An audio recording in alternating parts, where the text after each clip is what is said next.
வணக்கம் அன்பார்ந்த உறவுகளே. கிரீடம் படத்தின் மூலம் இயக்குனராக அறிமுகமாகி அடுத்தடுத்து பொய் சொல்ல போறோம், மதராசப்பட்டினம், தெய்வ திருமகள், தாண்டவம், தலைவா, சைவம், இது என்ன மாயம், தேவி, வனமகன், தியா, தலைவி ஆகிய படங்களை இயக்கி கோலிவுட் திரையுலகில் முன்னணி இயக்குனராக வலம் வருபவர் எல். விஜய்.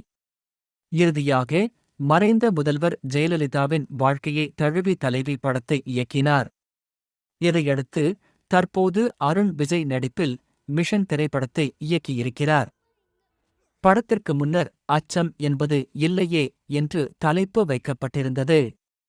மலையாள நடிகை நிமிஷா சஜயனும் இந்த படத்தில் நடித்துள்ளார்.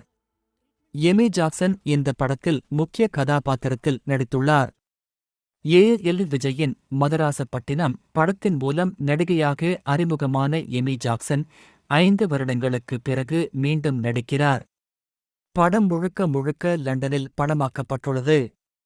இதையடுத்து படத்தின் டப்பிங் பணிகள் தொடங்கி நடைபெற்று முடிந்தன. இத்திரைப்படத்தின் பாடல்கள் மற்றும் முன்னோட்டம் அண்மையில் வெளியாகி வரவேற்பை பெற்றன.